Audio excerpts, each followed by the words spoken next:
Alias. Gitu. Iya dong. Dan tadi Udah dimatiin ke orangnya.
Hmm?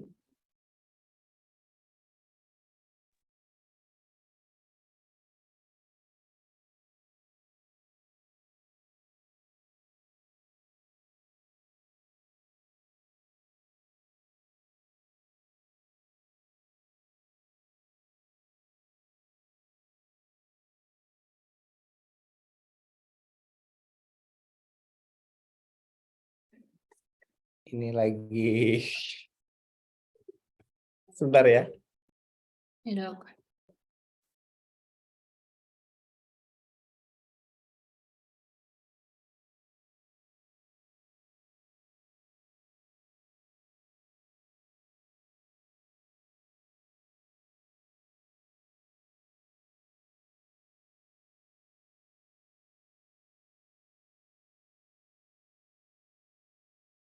Ya, selamat bergabung kembali para penguji. Ya, entah di mana. Terlempar, kalau dia terlempar keluar. Ibu ada ya, ini belum masuk ya?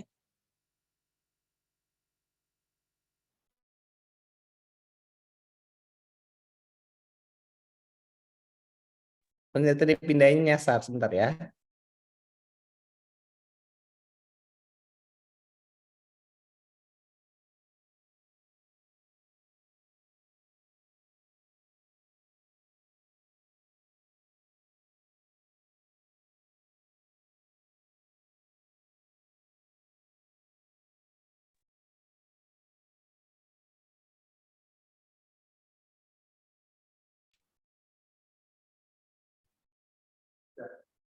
Ya, selamat datang kembali kepada para penelaah. Kita akan mulai sidang ya. Kami sepakat bahwa Anda, Saudari Filiani Natalia Salim, layak untuk maju untuk presentasi pada siang hari ini. Oh ya, sebelum saya memulai sidang pada hari ini, saya mohon doa untuk kesembuhan bagi Yopi ya. Yopi saat ini sedang dirawat, baru selesai karena musibah kecelakaan. Dan saya dapat informasi Yopi baru selesai operasi ya. Baru selesai operasi, mudah-mudahan Yopi cepat pulih kembali ya. Baik, kita akan mulai sidang pada siang hari ini. Silakan Vili untuk mempresentasikan hasilnya dalam waktu 20 menit maksimal ya Vili ya. Nanti kita akan masuk ke sesi tanya jawab setelah itu. Baik, Dok. Nah, ya, Dok. Selamat siang, salam sejahtera untuk kita semua. Pertama-tama saya ucapkan terima kasih kepada Ketua Sidang, Dr. Mas Rizky MKes PhD. Terima kasih juga kepada pembimbing, Dr. Leonardo Lubis, IVOKA MKes, dan juga Dr. Hana MKes IVO PhD. Terima kasih juga kepada penguji yang telah bersedia hadir pada sidang hari ini, Dr. Ahadiani MKes, dan Dr. Yuni Susanti Pratiwi MKes IVO. Hari ini saya akan mempresentasikan sidang tesis saya yang berjudul Pengaruh Perbedaan Intensitas Olahraga Aerobik terhadap Morfologi Densitas Tulang dan Perubahan Histomorfometrik pada tulang femur tikus model diet rendah protein. Dari latar belakang, Indonesia menempati peringkat keempat untuk wasting dan peringkat kelima untuk stunting. Menurut Riskesdas tahun 2008, wasting di Indonesia sebanyak 13,8% balita. Menurut WHO ini termasuk kategori tinggi. Lalu menurut WHO tahun 2017, 1 dari 3 balita di Indonesia menderita stunting. Ini termasuk masalah kesehatan gizi kronik di mana seharusnya kurang dari 20%. Berdasarkan arahan RPJMN tahun 2020-2024, angka wasting harus turun di bawah 7% dan angka stunting harus turun di bawah 14%. Protein sendiri berguna untuk membangun, memelihara tulang, otot, eritrosit, dan enzim. Juga berguna untuk membentuk sepertiga massa tulang, baik kolagen dan non-kolagen. Asam amino akan digunakan untuk mengabsorpsi kalsium di usus yang akan dipakai untuk tulang. Jika seseorang melakukan diet rendah protein, maka pertumbuhannya akan terhambat, disertai penurunan kemampuan fisik dan kognitif. Kondisi malnutrisi dapat ditransmisikan ke generasi berikutnya. Pertumbuhan tulang rata-rata akan berhenti sekitar usia 16-18 tahun. Jika masa kanak-kanak proteinnya tidak tercukupi, apalagi saat masa dewasa, tulangnya akan menjadi rapuh. Absorpsi kalsium, jika low protein diet akan menyebabkan absorpsi kalsium di usus berkurang, sehingga densitas tulang akan berkurang. Pada kondisi malnutrisi, korteks tulang akan menipis, efeknya sama dengan memberikan beban pada tulang yang sedang fatigue. Dan low protein juga akan menyebabkan diferensiasi bone mesenchymal stem cell menjadi adiposit bukan menjadi osteoblast.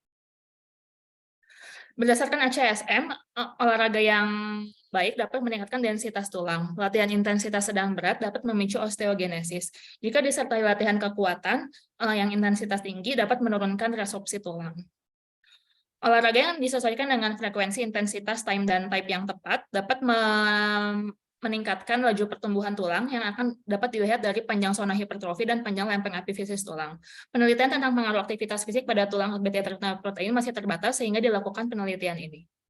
Untuk rumusan masalah, apakah terdapat perbedaan pengaruh pemberian olahraga intensitas ringan, sedang, dan berat terhadap panjang tulang, terhadap berat tulang femur, dan juga terhadap densitas tulang, dan terhadap gambaran histomorfometrik tulang femur tikus yang mendapatkan diet rendah protein. Tujuan penelitian untuk menganalisis perbedaan pengaruh pemberian olahraga intensitas ringan, sedang, dan berat terhadap berat, panjang, densitas tulang, dan perubahan gambaran histomorfometrik. Manfaat penelitian, aspek teoritis, diharapkan penelitian ini dapat berguna untuk memberikan gambaran tentang intensitas olahraga yang optimum terhadap perubahan makroskopis kepadatan tulang dan regenerasi tulang. Untuk aspek praktis, diharapkan penelitian ini berguna untuk kasus-kasus malnutrisi pada anak-anak. Tinjauan pustaka, ini adalah gambaran histologi dari lempeng epifisis atau droplet atau epiphyseal plate. Ada research zone, lalu proliferation zone, hypertrophy zone, dan calcification zone. Di masing-masing zona ini terdapat gen-gen yang berguna untuk merangsang terjadinya pertumbuhan tulang, ada SOX9, IGF-1, maupun BMP dan FGF. Pada penelitian ini digunakan intensitas ringan, sedang, dan berat, nanti akan dijelaskan di belakang. Dari kerangka pemikiran, tikus yang diberikan diet low protein akan berpengaruh kepada tulang. Pertama yang namanya hipotesis protein leverage, di mana jika individu memakan sedikit protein, kekurangan protein, maka 2 minggu pertama individu tersebut akan memakan semakin banyak protein, lalu setelahnya jika protein masih tidak tercukupi, maka akan terjadi feedback negatif ke hipotalamus, sehingga leptin menurun karena terjadi lipolisis. Jika ini terjadi, maka kondisi tubuh akan ada dalam kondisi asam, sehingga akan mengaktifkan osteoklasnya lebih aktif, dan akan menurunkan densitas dari tulang. Lalu diet low protein sendiri akan mempengaruhi zona hipertrofinya, matriks kolagen akan berkurang, dan juga IGF-1 akan berkurang. Di sini aktivitas fisik diharapkan dapat meningkatkan jumlah osteoblast, menurunkan jumlah osteoklas, dan meningkatkan jalur WNT beta-katenin untuk meningkatkan RUNX2 yang merupakan faktor transkripsi dari pembentukan tulang atau osteogenesis. Premis yang pertama, massa tulang mengandung protein dalam bentuk kolagen maupun non-kolagen. Diet rendah protein menurunkan jumlah osteoblast, menurunkan matriks organik tulang, meningkatkan jumlah osteoklas, sehingga akan mengganggu keseimbangan osteogenesis, diferensiasi, proliferasi, dan apoptosis dari osteoblast dan osteoklas. Lalu diet rendah protein akan menyebabkan penurunan skor BMD pada femur. Osifikasi endokondrial terjadi pada area lempeng epifisis yang ditandai dengan ekspansi kondrosit di zona hipertrofi dan sintesis materi ekstraseluler di area proliferasi dan hipertrofi. Premis yang kelima, peak bone mass dipengaruhi oleh faktor nutrisi seperti protein dan faktor mekanik seperti aktivitas fisik, bentuk tulang, dan materi tulang. Latihan treadmill dapat meningkatkan maturasi dan diferensiasi dari osteoblast. Aktivitas fisik dapat meningkatkan aktivasi jalur WNT beta-katenin. Aktivitas fisik diperlukan untuk mencapai peak bone mass yang maksimal. Premis ke-9, berlari dapat menghasilkan beban mekanik bagi jaringan tulang, terutama pada femur dan tibia, lewat mengaktifkan jalur PM4PK dan WNT beta-katenin.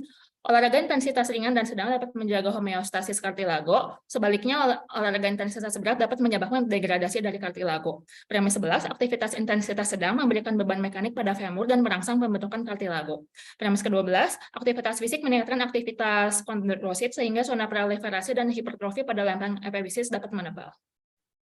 Untuk hipotesis, terdapat perbedaan berat femur, panjang femur, densitas tulang, panjang zona hipertrofi femur, dan panjang epifisis femur tikus model diet rendah protein yang diberikan olahraga intensitas ringan, sedang, dan berat. Metode penelitian yang digunakan adalah penelitian eksperimental. Digunakan BBT berupa jaringan tulang femur kanan tikus berusia 24-26 minggu yang diberikan diet rendah protein selama 8 minggu, lalu diberikan intervensi olahraga ringan, sedang, dan berat selama 8 minggu. BBT ini disimpan dalam larutan formaldehyde 10%, kriteria inklusi dan eksklusi seperti tercantum. Objek penelitian dibagi menjadi 4 kelompok, yaitu kontrol, tidak diberikan intervensi. Kelompok pertama adalah yang diberikan olahraga intensitas ringan, kecepatan ritme 10 meter per menit. Kelompok kedua diberikan olahraga intensitas sedang. Kelompok 3 diberikan intensitas berat. Besar sampel dihitung dengan mid equation, didapatkan 4 BBT per kelompok. Ini untuk alur penelitiannya. Variabel bebas penelitian ini adalah intensitas olahraga ringan, sedang, dan berat. Variabel terikat adalah perubahan berat, panjang, densitas tulang, dan perubahan histomorfometrik jaringan tulang femur. Definisi operasional seperti tercantum. Bahan penelitian seperti tercantum, analisis data menggunakan SPSS 21, dilakukan uji normalitas, uji homogenitas, ANOVA atau cross-coloris, dan uji post hoc. Hasil penelitian dari uji normalitas didapatkan untuk berat femur, densitas tulang, dan panjang zona hipertrofi. Datanya tidak terdistribusi normal, sehingga akan dilakukan dengan uji cross-coloris. Panjang femur dan panjang lempeng epifisis, datanya terdistribusi normal, dilanjutkan dengan uji Levin, didapatkan datanya homogen, sehingga dapat dilanjutkan dengan uji ANOVA. Untuk berat femur, dari uji cross-coloris didapatkan hasil yang signifikan, dilanjutkan dengan uji post hoc, yaitu uji Dan, didapatkan perbedaan yang signifikan antara kelompok kontrol sedang, kontrol berat, ringan sedang, dan juga ringan berat, P kurang dari 0,05. Ini grafik untuk berat femur. Secara dari grafik untuk intensitas sedang dan berat femurnya bertambah. Untuk panjang femur dilakukan dengan uji ANOVA, tetapi tidak didapatkan hasil yang signifikan. Untuk gambar perwakilan dari panjang femur, terlihat di sini untuk intensitas sedang meningkat, sedangkan intensitas berat panjang femurnya berbeda, sedikit menurun. Untuk densitas tulang dilakukan uji ANOVA, didapatkan hasil yang tidak signifikan. Ini untuk gambarnya, terlihat di sini untuk intensitas sedang dan intensitas tinggi terlihat sedikit meningkat untuk densitas tulangnya, tapi tidak bermakna secara statistik. Untuk panjang zona hipertrofi, dilakukan uji krus skala Wallis, didapatkan hasil yang signifikan, P kurang dari 0,05. Dilanjutkan dengan uji dan didapatkan hasil yang signifikan untuk kelompok kontrol sedang dan kelompok yang ringan sedang. Untuk panjang lempeng epifisis dilakukan uji ANOVA, didapatkan hasil yang signifikan, P kurang dari 0,05, dan didapatkan hasil yang sangat signifikan dengan uji LSD untuk kelompok kontrol sedang dan kelompok yang ringan sedang. Untuk uji hipotesis yang pertama terdapat perbedaan berat femur, hal yang mendukung terdapat perbedaan yang signifikan, hal tidak mendukung tidak ada, kesimpulan hipotesis teruji dan diterima. Hipotesis 2 terdapat perbedaan panjang femur, hal yang mendukung tidak ada, hal yang tidak mendukung tidak terdapat perbedaan yang signifikan. Kesimpulan hipotesis teruji dan ditolak. Hipotesis 3 terdapat perbedaan densitas tulang, hal yang mendukung tidak ada, hal yang tidak mendukung tidak terdapat perbedaan yang signifikan. Kesimpulan hipotesis teruji dan ditolak. Hipotesis 4 terdapat perbedaan panjang zona hipertrofi femur, hal yang mendukung ada perbedaan yang signifikan, hal yang tidak mendukung tidak ada, kesimpulan hipotesis teruji dan diterima. Hipotesis 5 terdapat perbedaan panjang lempeng epifisis, hal yang mendukung ada perbedaan yang signifikan, hal yang tidak mendukung tidak ada, kesimpulan hipotesis teruji dan diterima. Untuk pembahasan pada berat femur didapatkan perbedaan yang signifikan. Massa tulang sebelum perlakuan ini memang tidak dapat diukur karena sulit.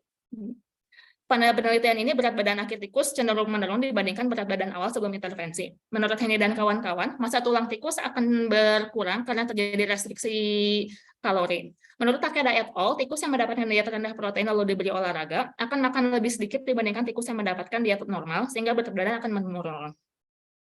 Olahraga intensitas berat dapat meningkatkan pembentukan tulang baru dan menurunkan reabsorpsi tulang. Di sini terjadi remodeling tulang yang lebih besar dibandingkan intensitas yang ringan. Mekanisme ini mungkin dapat menjelaskan mengapa berat femur pada intensitas sedang dan berat berbeda bermakna terhadap kelompok kontrol dan intensitas ringan. Untuk perbedaan panjang femur, pada penelitiannya tidak menunjukkan hasil perbedaan yang signifikan.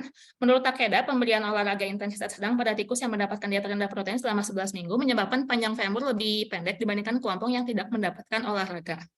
Menurut Ribeiro, jika tikus diberikan diet tinggi protein ditambah intervensi aktivitas fisik, panjang TB-nya juga tetap tidak bertambah. Kemungkinan dalam kondisi diet low protein, tubuh akan mengalami starving sehingga dalam keadaan asam bikarbonat akan meningkat sehingga tulang dapat mengeluarkan fungsinya untuk menjaga homeostasis asam basa, lalu akan melepaskan mineral basanya ke cairan tubuh. Jika dalam kondisi asam, osteoklasnya akan meningkat sehingga resorpsi tulang lebih terjadi di sini. Untuk pembahasan perbedaan densitas tulang tidak didapatkan perbedaan yang signifikan. Menurut Dili et al., pemberian diet rendah protein selama 4 minggu seharusnya sudah cukup untuk menyebabkan ketidakseimbangan antara osteogenesis dan resorpsi. Kemungkinan pada penelitian ini diet diberikan selama 18 minggu, meskipun ditambah intervensi olahraga, seharusnya dapat meningkatkan densitas tulang. Tetapi pada penelitian ini diduga resorpsi tulang terjadi lebih dominan daripada pembentukan tulangnya. Tekanan selama latihan kekuatan membuat perubahan pada densitas tulang karena proses remodeling. Pada manusia, proses remodeling ini terjadi di atas 6 bulan. Pada tikus, minimal terjadi dalam 12 minggu. Menurut Chevalier, anak-anak usia 7-15 tahun yang mendapatkan aktivitas fisik disertai makanan kaya protein akan memiliki kepadatan tulang yang lebih baik. Menurut Lee dan kawan-kawan, pasien CKD dan menjalani diet rendah protein, BMD femur tidak mengalami perubahan karena pasien tersebut mendapatkan asupan kalsium dan vitamin D yang adekuat. Untuk pembahasan panjang zona hipertrofi dan lempeng epifisis, terdapat perbedaan signifikan baik dari zona hipertrofi dan juga lempeng epifisis. Lempeng epifisis ini dihitung dari resting zone sampai akhir zona hipertrofi. Ini menandakan laju pertumbuhan tulang. Jika zona hipertrofi memanjang dan lempeng epifisis memanjang, berarti laju pertumbuhan tulang dinilai baik. Lempeng epifisis dapat menghasilkan IGF-1 sendiri untuk membentuk tulang yang baru. IGF-1 akan membuat kondrosit menjadi hipertrofi untuk menghasilkan matriks ekstraseluler yang terkalsifikasi dan membentuk pembuluh darah yang akan membawa osteoblas dan juga osteoklas yang nantinya akan berguna untuk mengosongkan rongga tulang sehingga osteoblas dapat membentuk tulang yang baru. Pada penelitian ini, tikus determinasi saat berusia 24-26 minggu, jika dikonversi ke usia manusia sekitar 18 tahun. Diduga saat tikus berusia 24 minggu, penutupan lempeng afifisis mungkin saja baru akan terjadi. Penumbuhan tulang tikus mencapai puncak saat usia 4-6 bulan. Setelah usia 6 bulan, tulangnya mulai keropos karena mulai terjadi mineralisasi ekstra tulang. Pemberian intervensi olahraga saja tidak cukup untuk memperbaiki kondisi tulang, harus ditambah dengan asupan nutrisi yang baik, kalsium dan juga vitamin D. Keterbatasan penelitian ini adalah tidak dilakukan pemeriksaan protein untuk memeriksa jalur mana yang teraktivasi pada pemberian olahraga berbeda intensitas. Lalu densitas tulang sebelum dan sesudah perlakuan seharusnya diperiksa, tetapi karena keterbatasan alat tidak bisa dilakukan. Untuk simpulan, yang pertama, olahraga intensitas sedang meningkatkan berat femur tikus. Olahraga berbeda intensitas tidak mempengaruhi panjang femur tikus yang diberikan diet rendah protein. Olahraga berbeda intensitas tidak mempengaruhi densitas tulang femur. Lalu olahraga intensitas sedang meningkatkan panjang zona hipertrofi dan panjang lempeng epifisis pada femur tikus yang diberikan diet rendah protein. Untuk saran secara teoretis, perlu dilakukan pemeriksaan protein atau pemeriksaan ekspresi mRNA untuk melihat kemungkinan jalur yang teraktivasi pada penelitian ini. Dan untuk jangka pemberian diet dan intervensi olahraga mungkin dapat dimodifikasi menjadi lebih pendek atau bahkan lebih panjang untuk pada intensitas yang berat, dan mungkin perlu dilakukan pemeriksaan densitas tulang dengan CT scan yang lebih sensitif daripada X-ray. Untuk saran praktis, pada kasus kekurangan protein disarankan untuk melakukan olahraga intensitas sedang disertai asupan protein yang cukup, disertai asupan kalsium dan vitamin D untuk mencegah risiko penurunan densitas tulang. Terima kasih. Baik, terima kasih. Vili. Berikutnya kami berikan kesempatan kepada penelaah Dr. Ahadiani untuk memberikan tanggapan atau pertanyaan. Silakan. Baik, terima kasih Pak Kaprodi, Ketua Sidang. Terima kasih. Pertama, selamat ya pada Vili yang telah dapat menyelesaikan penulisan untuk tesis S2-nya. Juga selamat kepada Dr. Hana dan Dr. Leo yang telah membimbing Vili sampai saat ini. Nah, Vili, ada beberapa hal yang ingin Ibu tanyakan. Ya, Bu. Pertama, kenapa nggak sekalian saja di sini diperiksa itunya ya, marker-markernya itu kan jelas sekali di situ. Kenapa? Maksudnya untuk marker protein, Bu? Iya. Oh, iya Bu, karena sejujurnya ini karena keterbatasan waktu, Bu.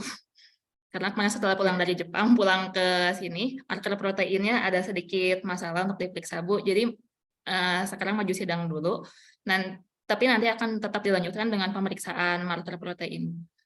Oke, iya, karena sayang banget ya, jelas sekali marker-markernya yang berperan pada masing-masing lempeng tersebut ya, pada masing-masing zona osifikasi tersebut. Itu kalau misalnya apa yang diperiksa secara histologis nampak bertambah, apakah memang konsentrasi marker proteinnya itu sama-sama ikut meningkat, begitu ya? Jadi bisa sejalan gitu. Baik, itu bagus kalau akan diperiksa berikutnya. Kemudian pada abstrak, Ibu tidak melihat di sana pada hasilnya bahwa efek positif itu adalah pada intensitas sedang. Di situ hanya nggak tercantum di sana. Ya, jadi kalau memang hasilnya itu untuk intensitas sedang, olahraga intensitas sedang, jadi di dalam hasil sebaiknya sebutkan bahwa yang positif, yang memberikan efek positif itu adalah pada yang intensitas sedang, ya. Kemudian pada latar belakang di sana Vili menyebutkan ada WHO, ada UNICEF, ada RPJMN gitu ya, tapi tidak itu singkatan langsung. nggak ada kepanjangannya terlebih dahulu. Biasanya pada Oh. tulisan-tulisan tersebut, pertama kali dia ditulis, walaupun orang sudah mengenal singkatan apa, namun harus disampaikan di situ untuk penulisan pertama dituliskan kepanjangannya. Ya, Bu. Baik, Bu. ya. Nah, berikutnya adalah pada rumusan masalah. Rumusan masalah pada yang Vili tulis ada 3 ya, rumusan masalahnya ya. Iya, Kalau hipotesisnya ada berapa? ada 5, Bu. Jadi yang Nah, nomor 1 dan 2-nya saya gabung di rumusan masalahnya, Bu. biasanya harusnya gimana? Dipisah juga, Bu. Ya, jadi Baik, Bu. kalau kita punya rumusan masalah 5, Ya. 3 ya 3, kalau yang 5 yang 5. Kenapa sih? Apa sih artinya hipotesis itu? Hipotesis dugaan sementara dari jawaban sementara dari rumusan masalah yang ada. Iya, ya. Kalau pertanyaannya 3, kenapa jawabnya jadi ada 5 gitu ya? Bu. Nanti diganti. Oke. Terima kasih, Bu. Iya, ya, baik, baik. Nah,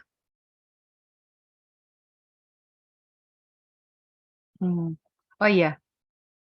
Nah, pada rumusan masalah, Vili menuliskan bahwa olahraga ada intensitas ringan, sedang, dan berat. Begitu kan ya? Iya. Tapi di latar belakang Ibu tidak membaca apa itu olahraga intensitas ringan, intensitas sedang.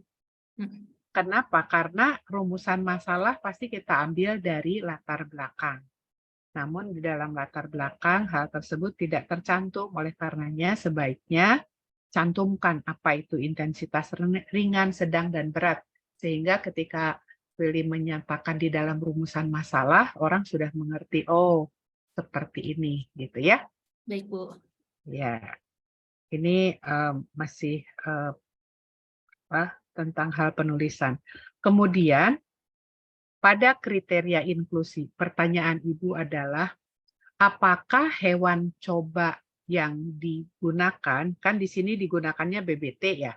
Iya, Bu. BBT-nya itu ketika dia hidup, apakah diberikan olahraga? Iya, Bu. Jadi pertama, tikus usia 5-6 minggu diberikan diet rendah protein terlebih dahulu selama 8 minggu, lalu 2 minggu dilakukan adaptasi aklimatisasi untuk percobaan treadmill-nya, lalu kemudian dilanjutkan dengan pemberian intervensi olahraga berbeda intensitas selama 8 minggu. Jadi kalau begitu pada kriteria inklusi kira-kira baik, nanti ditambah. Ya, karena di situ nggak ada bahwa dia sudah melakukan olahraga, iya? Iya, Bu. Iya. Nah, yang berikutnya adalah kan di sana diperiksa nih densitas tulang katanya ya dengan X-ray gitu ya. Iya, Bu. Setelah itu kemudian densitasnya dihitung pakai image J, gitu ya? Iya, Bu. Iya. Nah, gimana itu? Gimana caranya? Gimana itu? Untuk pemeriksaan X-ray-nya, jadi setelah bahan tulangnya diterima, untuk pemeriksaan X-ray-nya dilakukan di Rumah Sakit Hewan Unpad Jatinangor, Bu. Lalu setelah itu akan keluar disambungkan dengan komputer si filmnya, keluar hasilnya. Lalu setelah itu dari filmnya dipindahkan ke aplikasi ImageJ untuk diukur densitasnya. Itu bisa keluar. Jadi ini untuk sekitar perhitungan kasar, Bu. Jadi yang dihitung antara area gray value-nya untuk bagian opak dan lusennya. Jadi dari sana untuk melihat densitasnya. Kira-kira cukup mewakili dengan cara perhitungan seperti itu. Kira-kira maksudnya ya bisa apa ya? Bisa Ya, Bu. meyakinkan gitu. Iya. Bisa yakin tidak bahwa dengan perhitungan seperti itu memang densitas itu bisa terukur atau dengan cara laboratorium biasanya. Sebenarnya sih kalau misalkan densitas tulang ini Bu, jadi X-ray ini hanya untuk perhitungan secara kasar mungkin ya Bu. Saya juga sudah pernah konsultasi dengan pembimbing dan juga sensei yang di Jepang. Jadi memang untuk X-ray mungkin hasilnya kurang sensitif. Jadi memang saran untuk pemeriksaan densitas lebih baik dilakukan dengan DEXA atau CT scan. Iya. Cukup mahal ya kalau kayak gitu ya. Iya, alatnya juga nggak ada di Indonesia. Alatnya nggak ada ya. Nah, sekarang untuk pemeriksaan histologisnya ya. Ya, Bu. Pemotongannya kayak apa? Kelihatan nggak? Biasanya kalau memang dia femur gitu ya, pada potongan slide-nya itu betul-betul terlihat gambar femur yang panjang gitu. Kira-kira slide secara makroskopis, jadi ketika diintip begitu gitu, kelihatan nggak dia bahwa yang terpotong itu tulang panjang? Terlihat sih Bu. Jadi pada potongan yang dilakukan ini adalah potongan longitudinal Bu. Harus. Bagian femur yang bagian yang diambil tuh yang femur yang distal. Jadi begitu disusur dari bagian distal makin ke proksimal, terlihat ini adalah bagian tulang panjang, Bu. Oke. Ibu masih kurang pas ya dengan gambaran histologisnya. Masih kurang pas dengan gambaran histologisnya. Karena kalau yang diambil seperti ini sama sekali tidak menggambarkan tulang panjang dan tidak menggambarkan ini bagian epiphyseal plate-nya itu mana, kemudian bagian yang resting zone mana, bagian yang proliferasi itu sampai tadi Ibu besar-besarkan, tapi memang kalau gambarannya seperti ini rasanya memang harus dilihat kembali gitu. Ya, nanti jadi begini, saran Ibu tolong dilihat, nanti kalau perlu nanti kita tolong difoto aja, difoto atau kita gimana lah nanti supaya jelas mana yang epiphyseal plate, mana yang hypertrophy zone gitu ya. Nah, sekarang pertanyaan Ibu, mengapa yang diukur untuk melihat bahwa terjadinya proliferasi atau terjadinya proses osifikasi itu kenapa hanya bagian hypertrophy zone? Kenapa hanya itu? Kenapa tidak proliferasinya, maturasinya juga dihitung gitu? Apa alasannya? Karena yang pertama Bu, melihat dari literatur yang sudah ada Bu, jadi literatur yang saya baca memang zona hipertrofi yang diukur. Setelah itu alasannya adalah karena zona hipertrofi dapat mewakili untuk pertumbuhannya, karena zona hipertrofi inilah yang akan menghasilkan kolagen tipe 10 dan matriks ekstraseluler yang nantinya akan memadat untuk menjadi tulang yang baru. Apa tadi? Kolagen sama matriks ekstraseluler jadi tulang baru. Iya, jadi tulang si matriksnya dapat memadat. Nah, terus kalau tulangnya dari mana? Tulang itu dibentuk oleh selnya apa? Kalau misalkan di masa kanak-kanak masih dari kondrosit. Kalau sudah dewasa, yang ini pada osifikasi endochondral ini dari kondrosit, Bu. Yang dicari di penelitian memang kondrosit, Bu. Kalau osteoblast pembesarannya mungkin harus lebih besar, Bu. Tidak terlihat di pembesaran ini. Memang kondrosit jadi nanti akan berubah jadi apa kondrositnya? Kondrositnya nanti setelah menghasilkan matriks akan apoptosis, Bu. Lalu digantikan fungsinya oleh osteoblast. Osteoblastnya dapat dari mana? Osteoblasnya didapatkan dari mesenchymal stem cell, Bu. Ada di sebelah mana? Dia lebih ke arah diafisis. Di pinggiran matriks tulangnya. Ya, dia dari aliran darah yang masuk ke Iya. sana ya.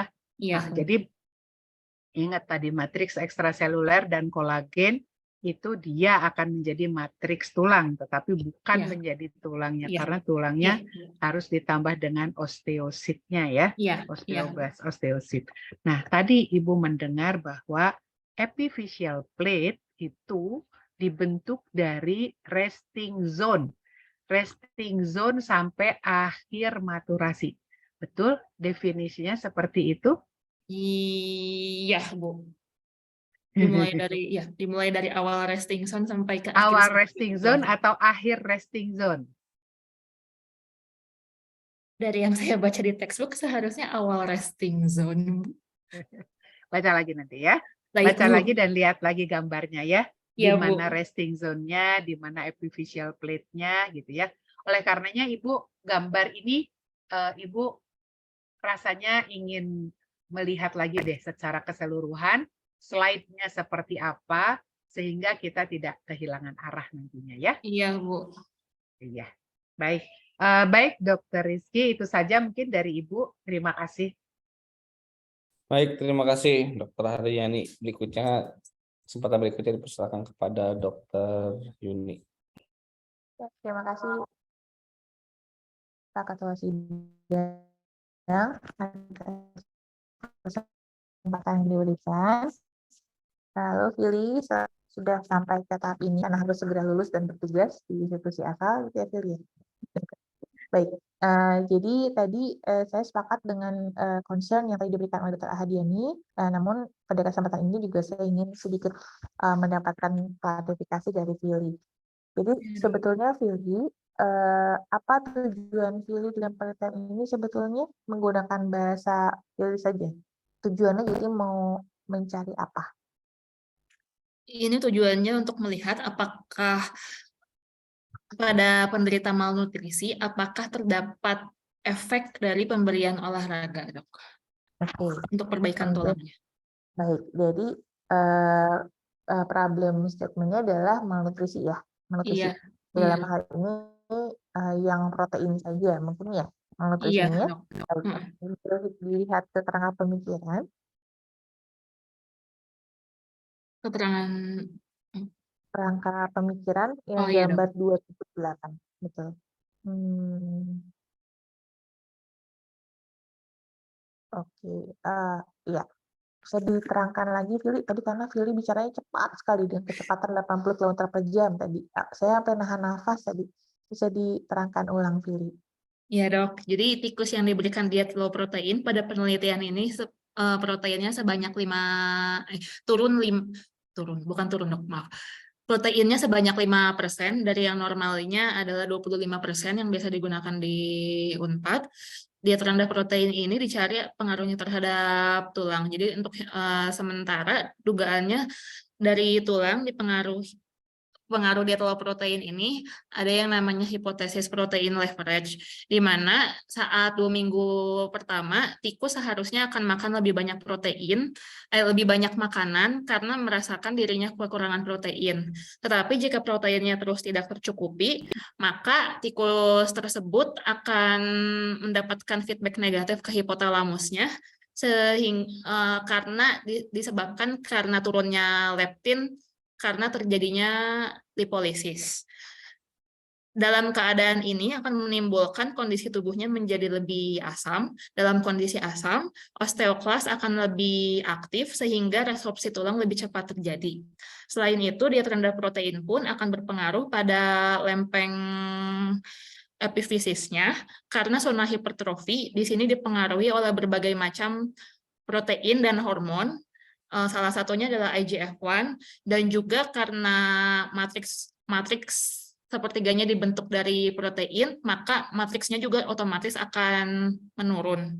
Sehingga kemungkinan panjang zona hipertrofinya akan memendek.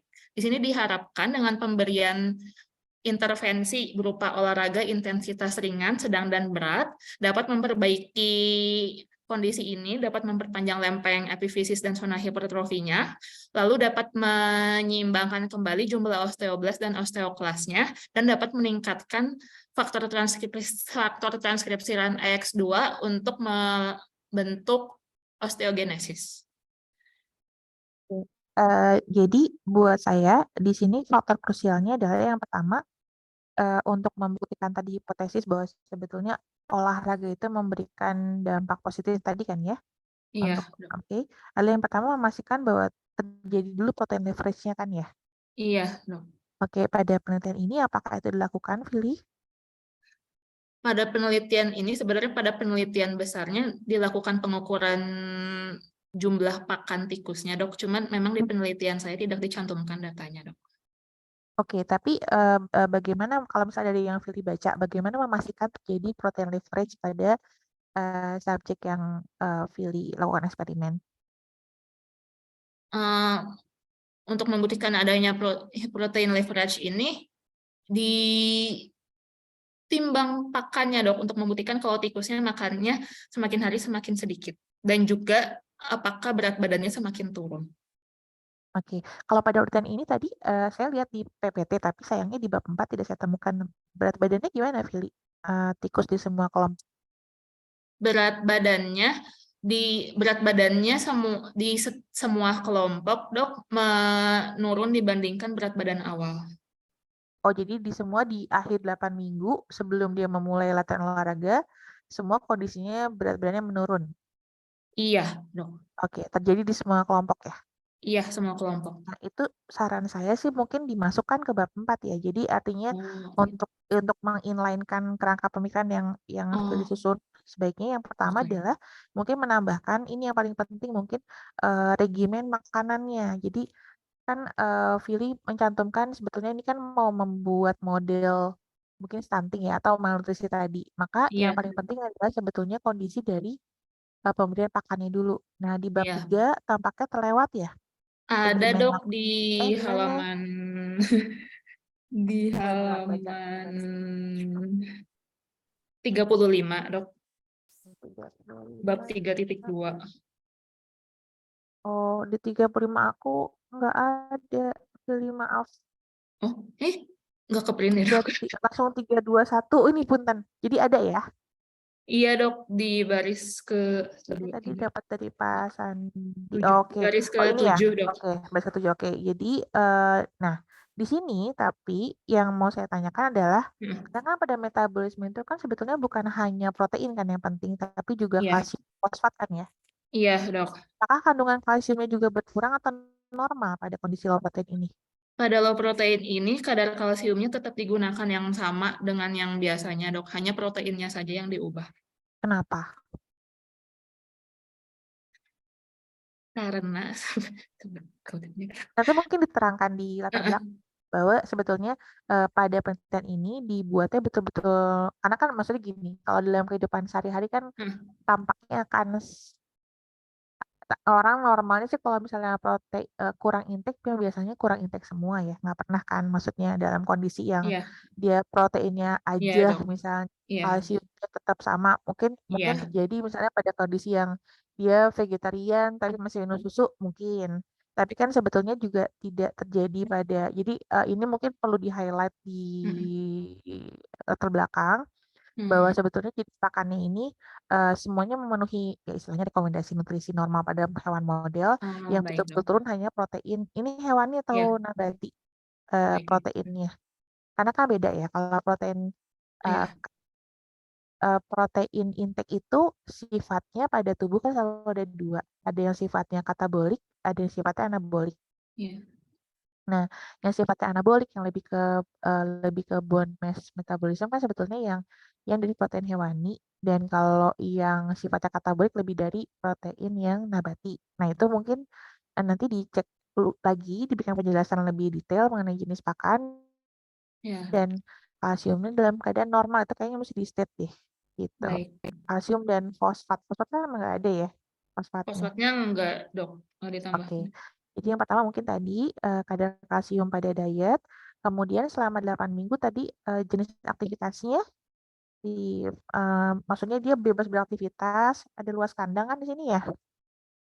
Luas Maksudnya kandangnya pastikan bahwa di sebetulnya aktivitas fisik yang terjadi selama 8 minggu itu kurang iya, lebih sama di semua kelompok kan, iya cuman dia dong. jalan biasa aja kan. Ada nggak di situ? Jadi kayak mungkin perlu ditambahkan nanti kalau sederhana aja ya. Kalau Iya buat saya sih dong. mungkin perlu digambarkan aktivitas fisik selama 8 minggu intervensi dengan cara menggambarkan berapa tikus per kandang, berapa Oh, luas. baik Jadi dong. sama gitu, maksudnya sama kondisinya di semua kelompok. Oke. Baik dong. Kemudian yang kedua adalah tadi berat badan tikus. Karena kembali kan, sebelum kita memberikan intervensi olahraganya, kita harus kembali memastikan bahwa kita memang betul-betul ingin menciptakan kondisi si protein leverage ini Ya, digambarkan dengan berat badannya gitu. Jadi semua juga turun gitu. baik dong. Oke. Nah, kemudian kita bicara mengenai IGF-1 nih. Ini Iya kan dong. berarti teorinya setelah 8 minggu ceritanya harapannya IGF-1-nya kan bakal turun gitu ya. Seharusnya ya, iya dong. Nah, dan olahraga ini memperbaiki IGF-1 atau langsung dia directly ke bone metabolism? Kalau dari literatur yang saya baca, Dok, otomatis kan karena IGF-1 dari protein, jadi dari asupan nutrisinya, dan juga memang dari lempeng epifisisnya yang menghasilkan langsung si IGF-1-nya, Dok. Oke, jadi pertanyaan aku adalah ketika di olahraga dia mendapatkan diet protein normal lagi. Enggak, tetap diet low protein, Dok. Oke, jadi sorry, mungkin aku yang kurang paham. Jadi 8 minggu dia dapat diet, diteruskan Iya, dengan olahraga, dan iya, diet tetap low protein gitu ya. iya, Jadi kan sebetulnya kondisinya masih tetap protein leverage gitu, gitu kan? Lili? iya, Dok. Nah, pada kondisi ini biasa IGF tetap akan muncul kalau olahraga. Seharusnya muncul, Dok, karena dari literatur yang saya baca, memang aktivitas fisik seharusnya yang intensitas sedang dan berat meningkatkan IGF-1. Oke, berarti hipotesis Willy sebetulnya mana yang paling meningkatkan IGF-1 harusnya pada penelitian ini? Yang berat, yang Intensitas sedang, yang sedang ringan? dan berat. Intensitas sedang dan berat. Jadi ringan tuh dianggapnya tidak akan meningkatkan IGF-1 gitu kan ya? Iya. Oke. Nah, sekarang terangkan sama saya bagaimana korelasi tadi dengan kenapa memilih variabelnya itu adalah, berat femur, panjang femur, densitas tulang, zona hipertrofi, lempeng epifisis. Iya, Dok.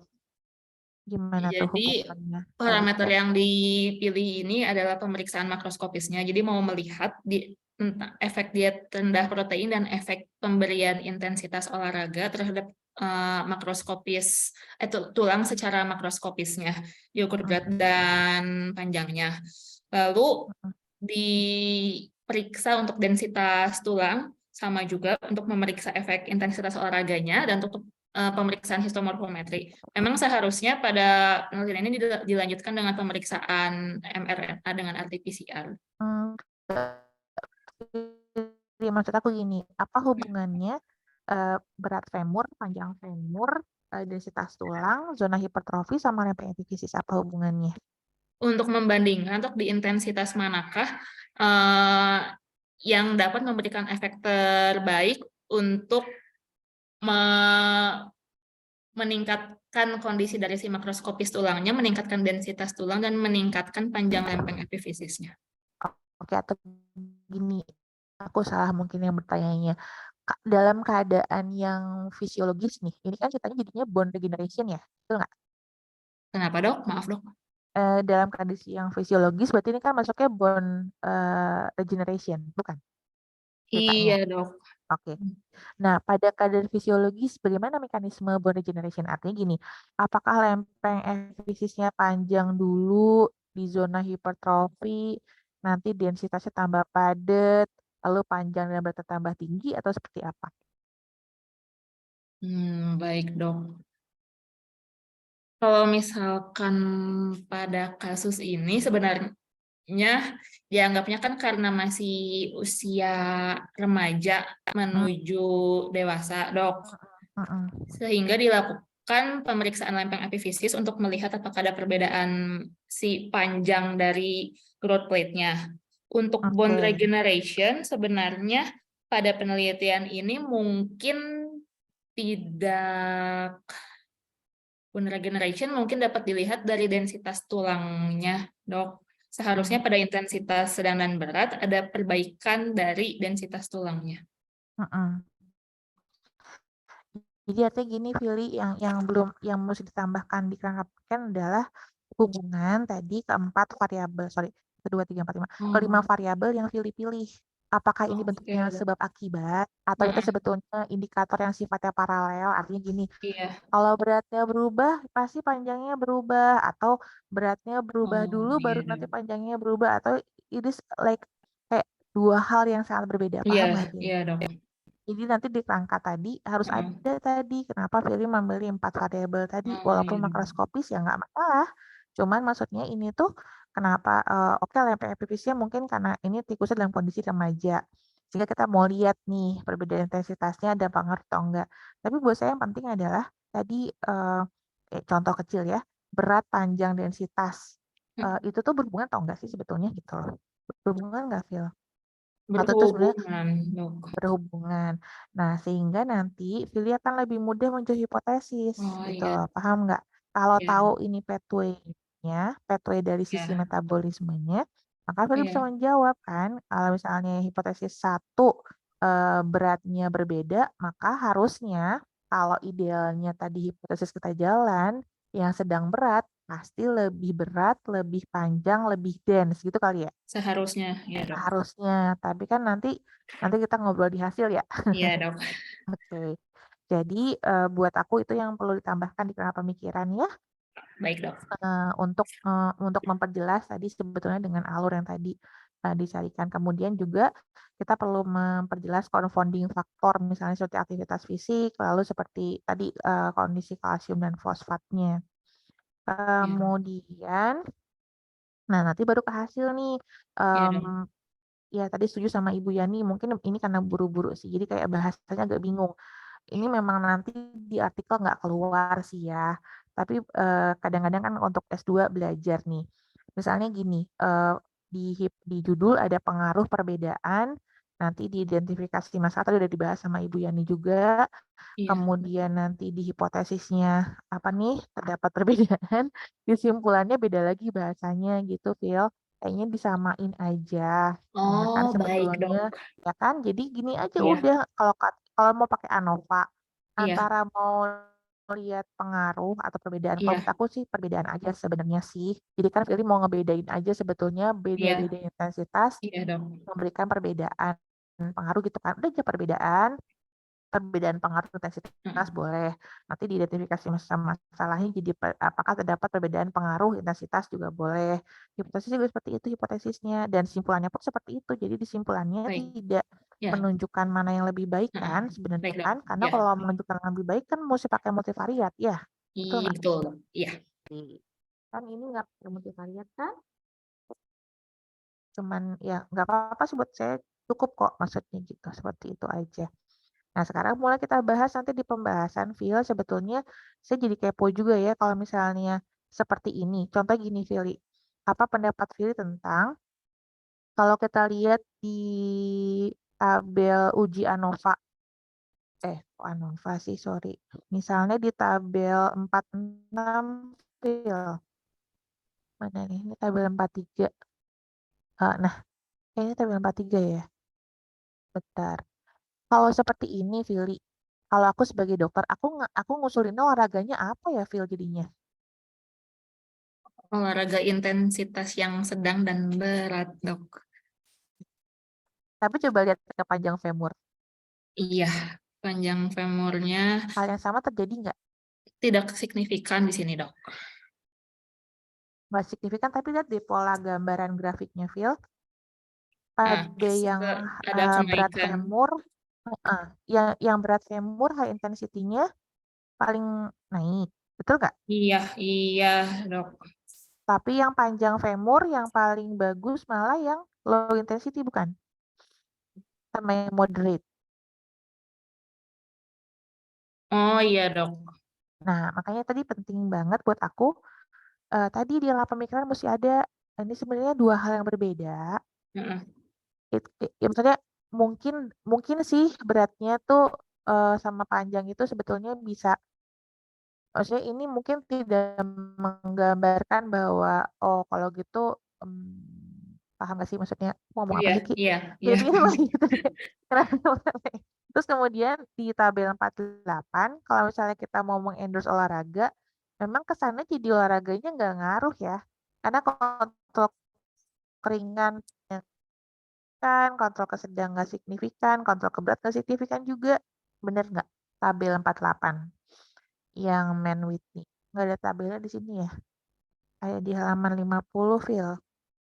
Oh iya, Dok. Jadi kan ini yang berbedanya kan kayak ringan ke sedang beda, ringan ke berat beda, sedang ke berat nggak berbeda, tapi kesannya nih kalau saya dari olahraga, ini kesannya jadi kayak kontrol keringan, nggak ada bedanya, ya udah. Dan ini tuh type nggak sih? Karena semuanya sama persis 0,386. Oh iya, Dok. Nanti dicek ya. Iya, Dok. Siapa tahu ke drag gitu maksudnya, Phil.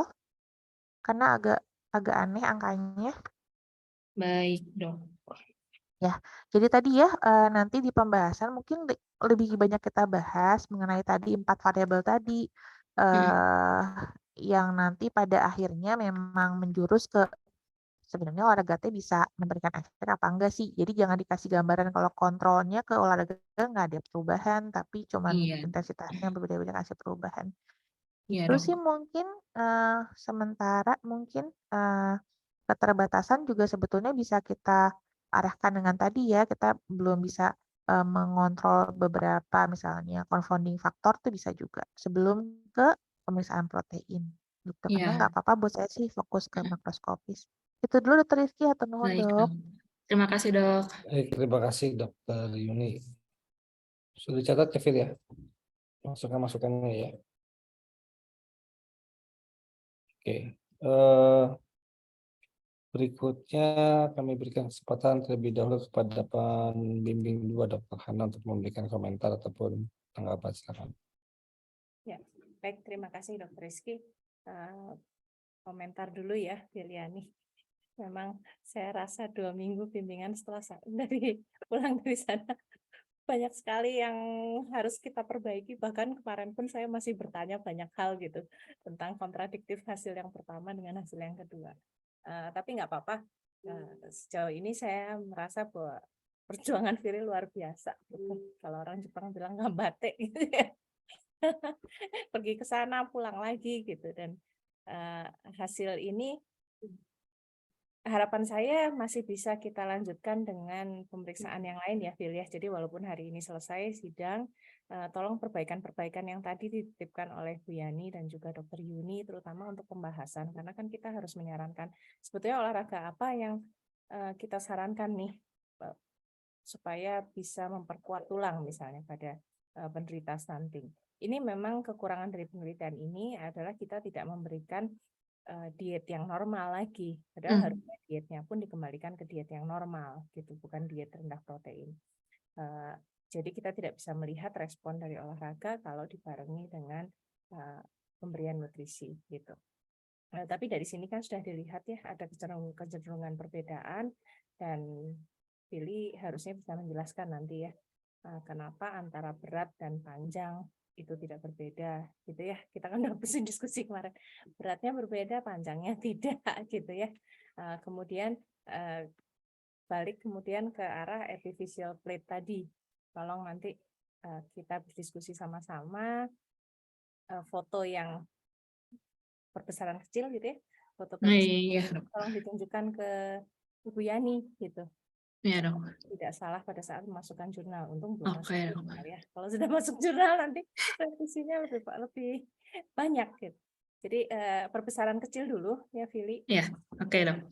Diberikan perbesaran yang besarnya gitu. Nanti kita konsultasikan hasilnya bagaimana.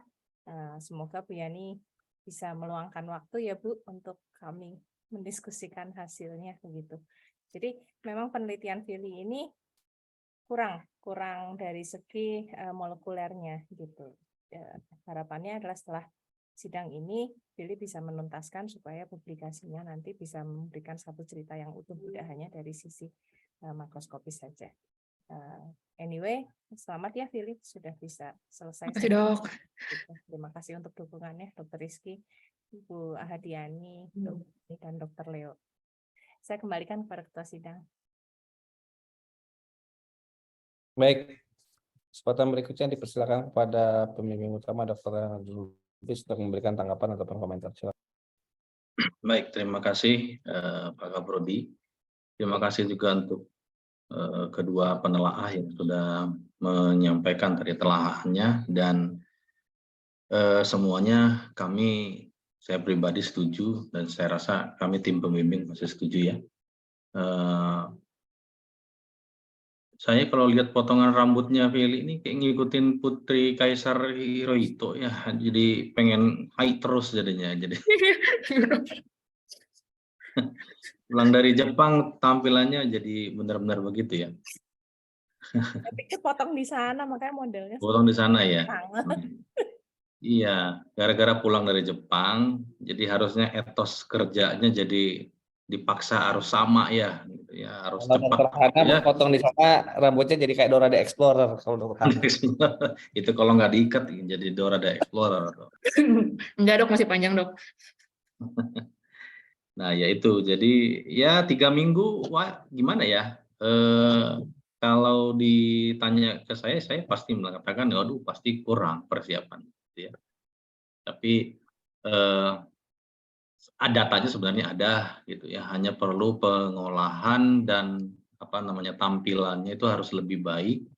Tentu harus melalui konsultasi dulu ke expertnya, terutama nanti untuk hasil histomorfometriknya.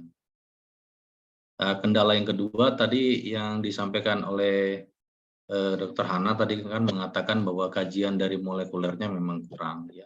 Belum ada gitu, sebetulnya ada materinya sudah ada gitu, tinggal ya mudah-mudahan alatnya ya, PCR-nya yang mungkin di real time aja lah. Kalau kemarin rasanya pilih atau siapa ya yang belum menggunakan real time gitu. Ya, rasanya alatnya kalau memang ini nunggu giliran ya tunggu saja gilirannya. Mudah-mudahan bisa cepat. Jadi hasilnya bisa keluar sehingga kajiannya itu lebih holistik gitu, mulai dari molekuler sampai nanti ke sel gitu. Jadi kita bisa menjelaskannya itu lebih lengkap gitu. Karena seperti tadi, kenapa hasil yang tadi muncul sebenarnya banyak faktor.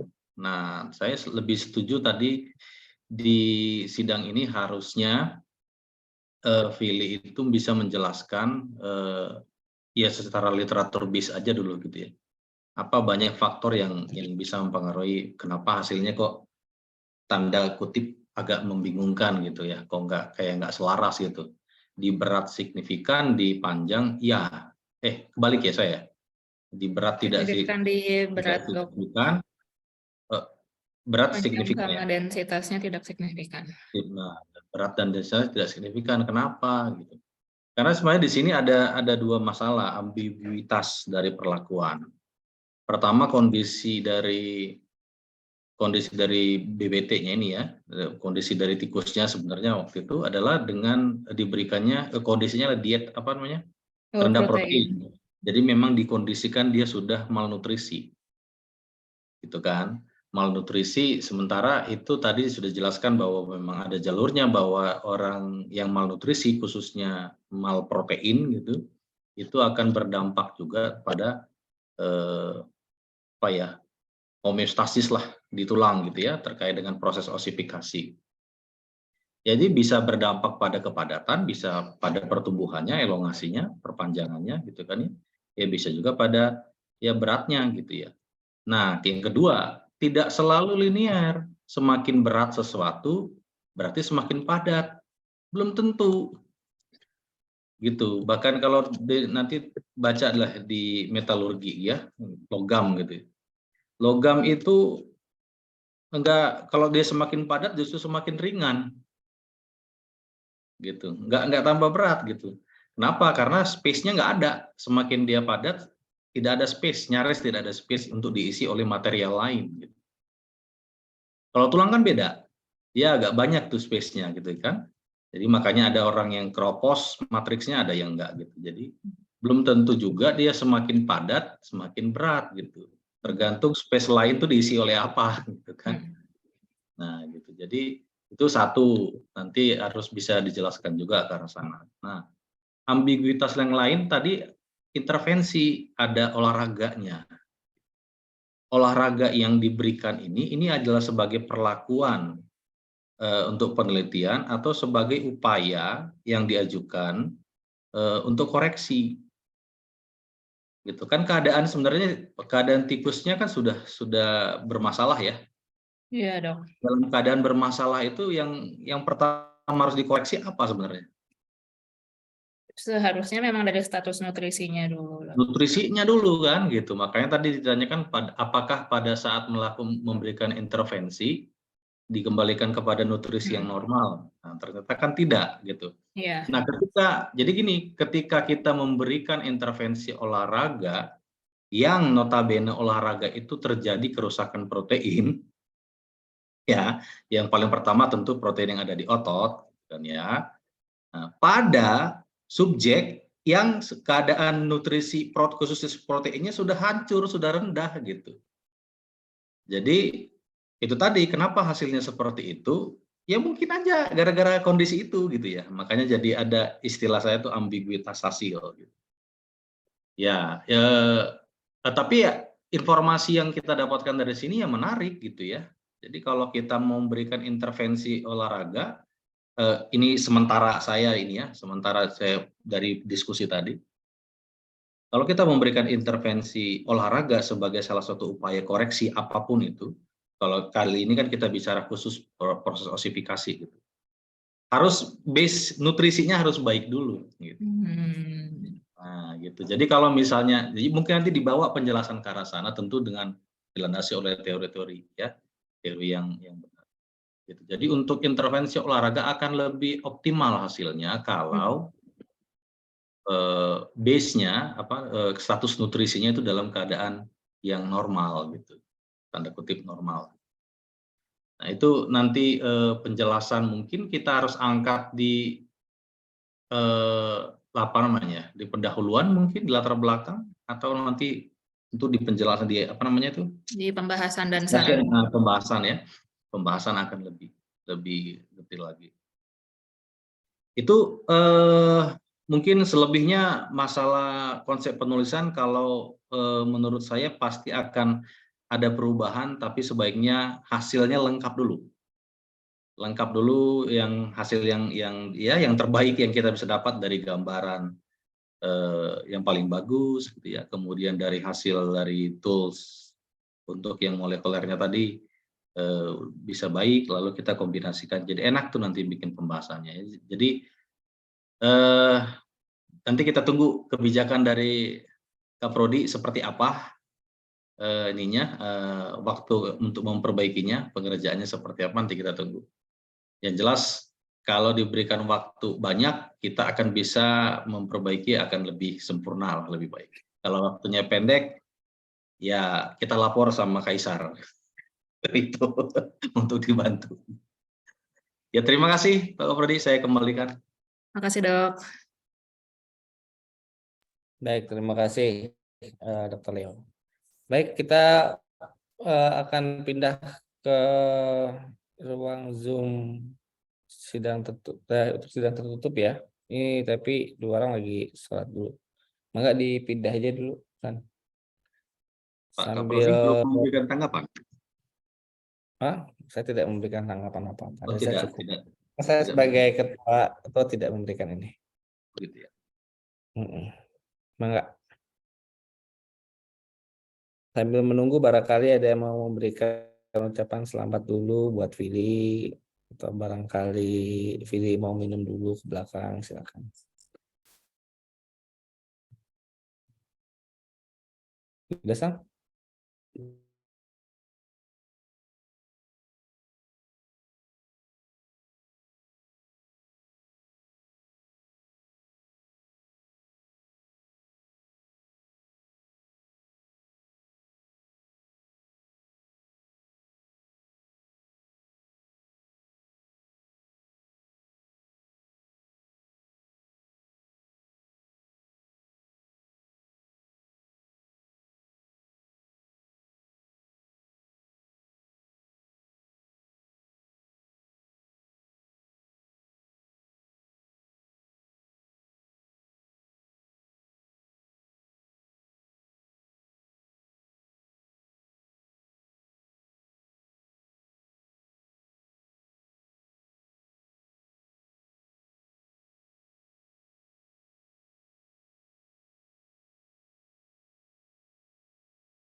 Halo Viri,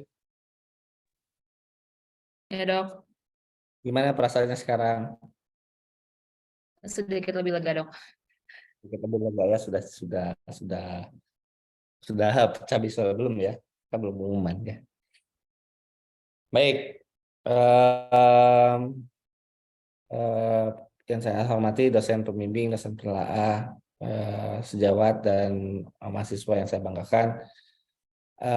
Berdasarkan hasil diskusi dan kesepakatan antara tim pembimbing dan penelaah, maka kami sepakat ya memberikan, sebentar saya lupa.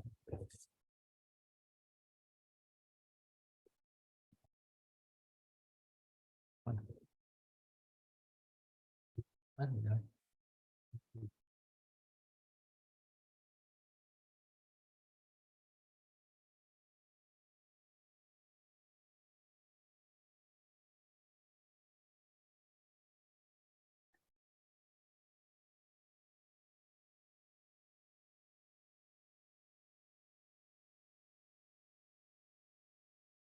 Baik, kami sepakat dari tim penguji memberikan nilai rata-rata 88 dan dari pembimbing memberikan nilai rata-rata 90.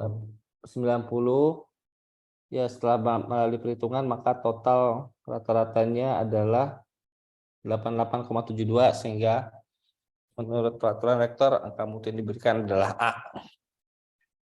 Selamat ya untuk Viriani ya. Dok. Sudah lulus. Jadi kita berterima kasih dok. Sudah pecah bisul. Sudah lega, sudah lulus.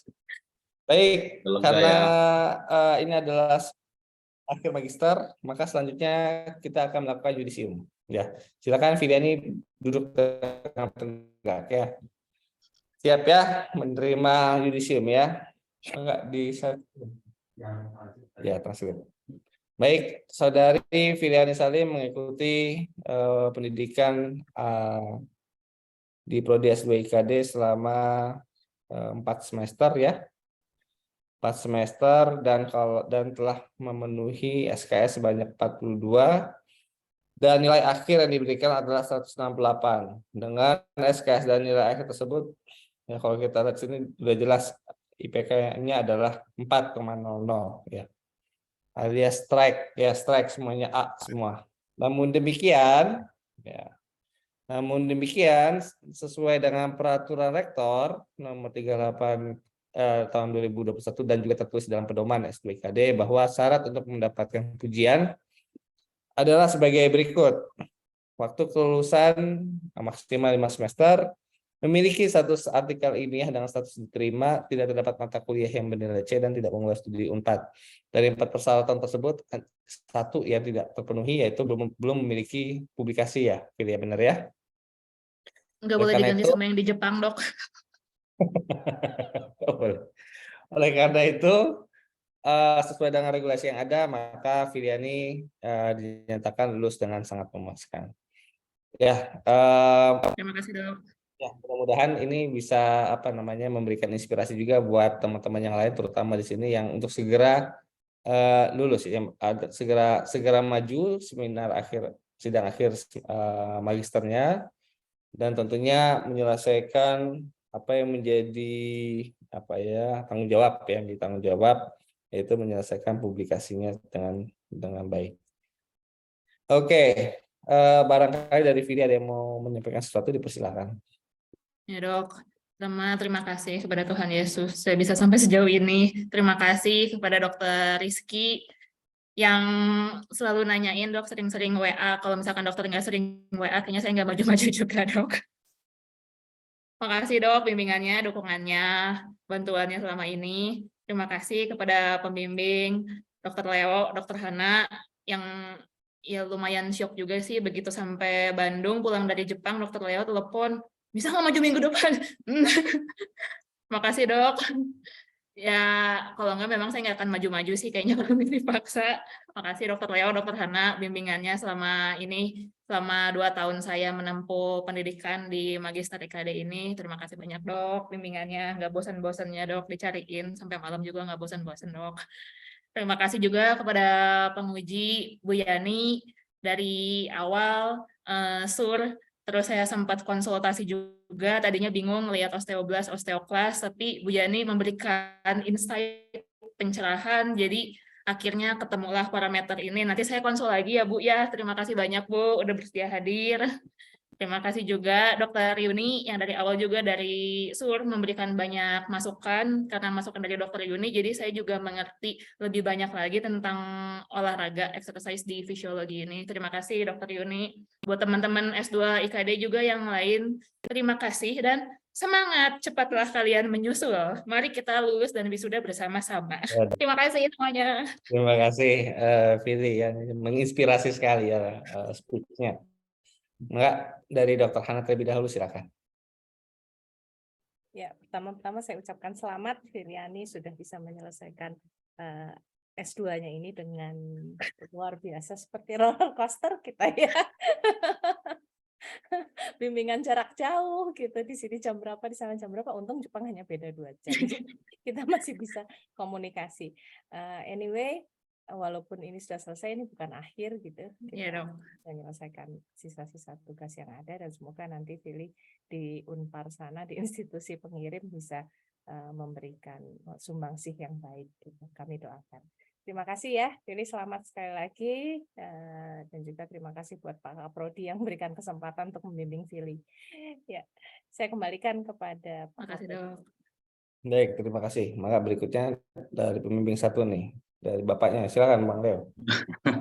Saya nggak perlu panjang lebar lagi, tadi sudah disampaikan oleh Dr. Hana, pada persisnya sama, dan saya tutup selamat dan sukses.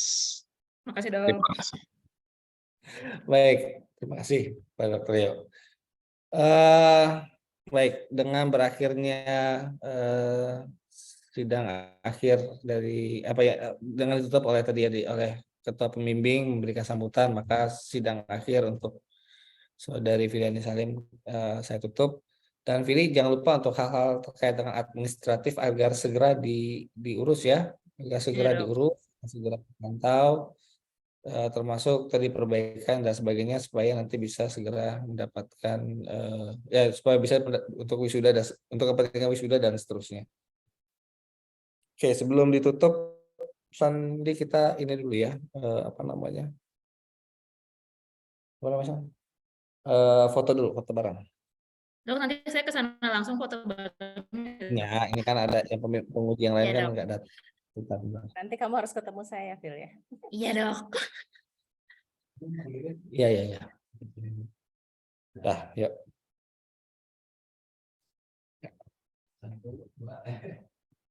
Enggak, 1, 2, 3.